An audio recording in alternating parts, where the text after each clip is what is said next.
ओम साईं राम। आज का साईं वचन बाबा कह रहे हैं, मेरे बच्चे,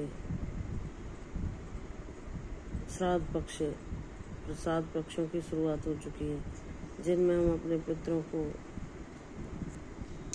पूजते हैं, पितरों को स्मरण करते हैं,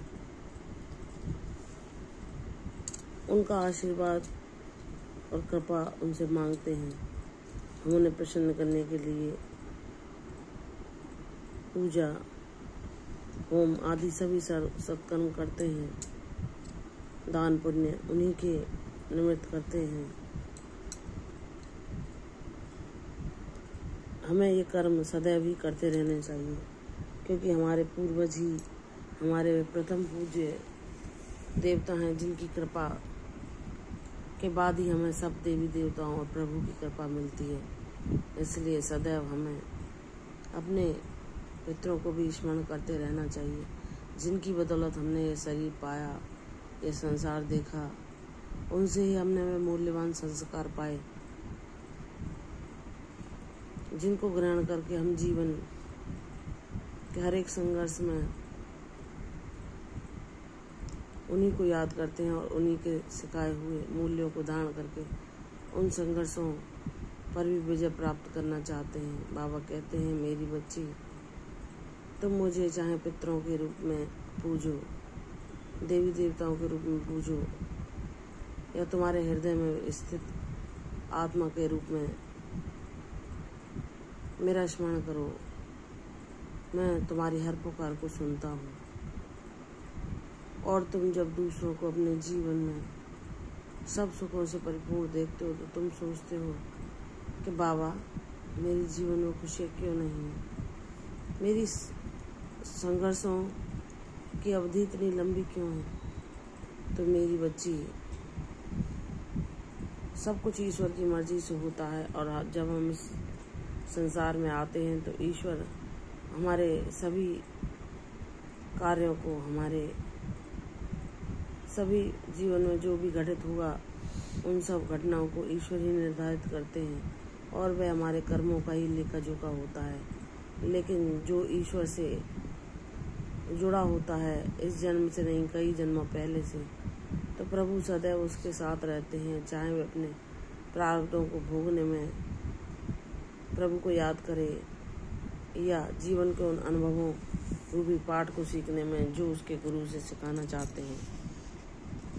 दूसरों की तुलना स्वयं से ना करो, क्योंकि तुम्हारा जीवन का उद्देश्य अलग है, जो ईश्वर ने तुम्हें इस धरा पर देकर भेजा है। तुम्हारा उद्देश्य सांसारिक सुखों को पाना ही नहीं है, तुम्हें विशेष सुख को प्राप्त करना, और वह है ईश्वर का सानिध्य, जिसके लिए यह मानव जन्म मिलता है। वह हर किसी के लिए पाना संभव नहीं। लोग जब अपने भौतिक आकर्षणों को पाकर अपनी आवश्यकताओं को वहीं तक सीमित कर लेते हैं, तो वह ना ईश्वर को जान पाते, ना उनके अनुभव पा पाते। एक कर्म के रूप में भले ही वे ईश्वर को पूजते रहें और अपने दायित्व को निभाते रहें, लेकिन वह ईश्वर के सानिध्य को नहीं जान पाते, ना ही ईश्वर के साथ उनका गहरा संबंध स्थापित हो पाता है।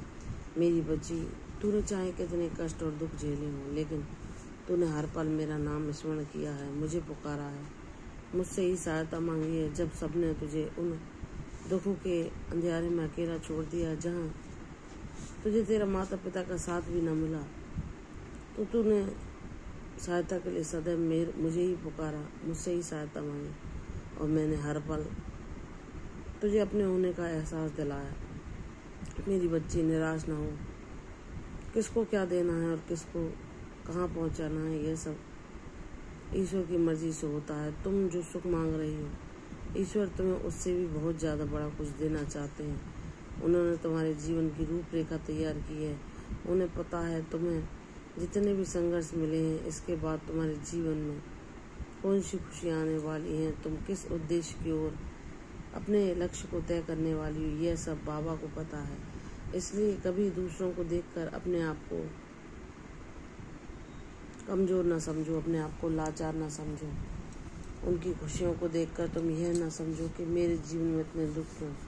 तुम्हारा उद्देश्य सामान्य मनुष्यों से अलग है। ईश्वर ने तुम्हें जो दया, करुणा, प्रेम, त्याग, बलिदान जैसे सद्गुणों को देकर संसार में भेजा है, वह भौतिक सुखों को पाने के लिए नहीं है। उसका उद्देश्य बड़ा है। तुम्हें ईश्वर को जानना है, उनका सानिध्य पाना है। ऐसे दुखी या निराश लोगों को अपने ज्ञानों अनुभवों के द्वारा उनके जीवन में प्रकाश बिखेरना है। तुम्हें मानव मात्र की सेवा करनी है। तुम्हें इस प्रकृति माँ से जोड़ना है, उसकी सेवा करनी है। तुम्हें ईश्वर के दिखाए मार्ग पर चलना है। जो ईश्वर तुमसे कार्य कराना चाहते हैं वह कार्य करना है। जब तुम उससे जुड़ जाओगी तो तुम बाबा का धन्यवाद करते न थकोगी और यह जान जाओगी कि तुम्हें जो तुम मांग रही थी वह न देकर बाबा ने तुम्हें क्या देना था यह पहले से ही निर्धारित कर रखा था, तो तुम उनका धन्यवाद देते न थकोगी।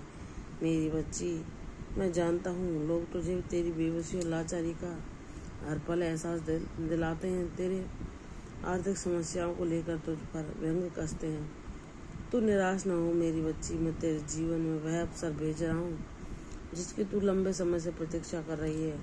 जिस अवसर को पाकर तू अपने जीवन में तेरी सभी आवश्यकताओं को भली भांति पूर्ण कर पाएगी और दूसरों की भी सहायता कर पाएगी। मैं तुझे इतना समृद्धिवान बनाऊंगा कि तेरा जीवन दूसरों को भी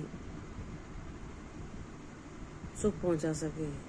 तू अपने कार्यों से, अपने प्रयासों से, अपने कर्मों के द्वारा दूसरों के जीवन में भी खुशियां प्रदान कर सके। इस काबिल मैं तुझे बनाऊंगा मेरी बच्ची। मुझ पर विश्वास कर। तेरा हर एक सपने को मैं सच करके दिखाऊंगा। मुझ पर विश्वास कर। तेरे जीवन में खुशियों का पैगाम शीघ्र ही तुझे मिलने वाला है। तेरी हर ख्वाहिश को मैं पूर्ण करके तेरे मन में शांति सदैव के लिए स्थापित कर दूंगा। तेरा जीवन समृद्धि, खुशहाली, प्रशंसा, सम्मान, ऐश्वर्य, समृद्ध, आरोग्यता, दीर्घायु जैसे मेरे वरदानों से सदैव के लिए भरने वाला है। मुझ पर विश्वास कर। तू शीघ्र ही खुशी से झूम झूम कर मेरा आभार व्यक्त करेगी। वह खुशी का पल तुम्हारे शीघ्र ही तुम्हारे दरवाजे पर दस्तक देने वाला है। प्रसन्न रहो, यशस्वी हो, दीर्घ हो। कल फिर आऊँ साईं वचन में, तब तक के लिए ओम साईं राम।